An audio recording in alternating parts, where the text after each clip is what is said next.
മക്കളെ, എല്ലാവരും നല്ല രീതിയിൽ ഓണപരീക്ഷ ഒക്കെ എഴുതി കഴിഞ്ഞ് വെക്കേഷൻ ഒക്കെ തുടങ്ങാൻ പോവുകയാണ് അല്ലേ. എവിടെയൊക്കെ ട്രിപ്പ് പോകണം, എങ്ങനെയൊക്കെ പ്ലാൻ ചെയ്യണം എന്നൊക്കെയുള്ള വലിയ ചർച്ചകളിലായിരിക്കും. പക്ഷേ ചില കാര്യങ്ങളൊന്നും നമ്മൾ മറന്നു പോകാൻ പാടില്ല. വെക്കേഷൻ ഒക്കെ തന്നെ അടിച്ചു പൊളിച്ചോളുക. അത് കഴിഞ്ഞ് നിങ്ങൾ തിരിച്ചു വരുമ്പം കലാമേളയും സ്പൗട്സും അങ്ങനെ കുറേ കാര്യങ്ങൾ വരും.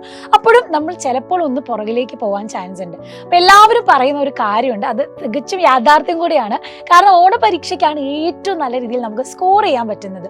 കാരണം ആകെ 2 ചാപ്റ്ററേ ഉള്ളൂ പഠിക്കാൻ, അല്ലെങ്കിൽ 3 ചാപ്റ്റർ, വളരെ എണ്ണം കുറഞ്ഞ ചാപ്റ്റേഴ്സ് നമുക്ക് പഠിക്കാനുള്ളൂ.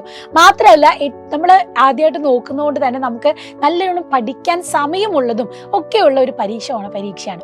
പക്ഷെ ഇത് കഴിഞ്ഞ് വരാൻ പോകുന്നത് നമ്മുടെ ക്രിസ്മസ് പരീക്ഷയാണ്. അത് അത്ര ചില്ലറക്കാരനല്ല. പുതിയ സിലബസ് വരുന്നത് കൊണ്ടുള്ള പ്രശ്നങ്ങളും പുതിയ ടൈപ്പ് ഓഫ് ക്വസ്റ്റ്യൻസ് വരുന്നതിനുള്ള പ്രശ്നങ്ങളൊക്കെ ഇനിയും കൂടി കൂടി വരാനുള്ള ചാൻസ് ആണ് കാണുന്നത്. പക്ഷെ നമ്മൾ എന്ത് ചെയ്യുന്നു? കോൺസെപ്റ്റ് നല്ല വൃത്തിയിൽ പഠിക്കുന്നു. അതിൽ നിന്നും പുതിയ പാറ്റേൺ ഓഫ് ക്വസ്റ്റ്യൻ നമുക്കിപ്പോൾ ഓണപരീക്ഷയ്ക്ക് കിട്ടിയല്ലോ, അത് വെച്ചിട്ട് ഇനി എങ്ങനെ ക്രിസ്മസ് പരീക്ഷയ്ക്ക് ചോദ്യം വരും എന്നുള്ളത് നമ്മൾ എക്സ്പെക്ട് ചെയ്ത് അതിനനുസരിച്ച് റിവിഷൻ ചെയ്യാനും കൂടി പോവാണ്. അപ്പോൾ റിവിഷൻ നടക്കുന്നത് നമ്മുടെ ബാച്ചിലേക്കാണ്. ഏറ്റവും നല്ല രീതിയിൽ പഠിച്ച് പ്രിപ്പയർ ചെയ്ത് നമ്മൾ മുന്നോട്ട് പോവാണ്. സോ ഒട്ടും സമയം കളയേണ്ട, എത്രയും പെട്ടെന്ന് തന്നെ നമ്മുടെ ബാച്ചിലേക്ക് ജോയിൻ ചെയ്യാം.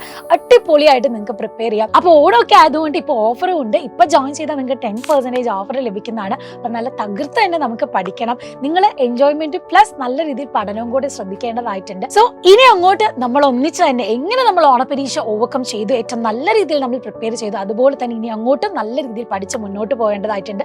അപ്പോൾ തകർത്ത് പൊളിച്ച് തന്നെ മുന്നോട്ട് പോകണം. സോ അടിപൊളിയായിട്ട് പഠിക്കുക. All the very best.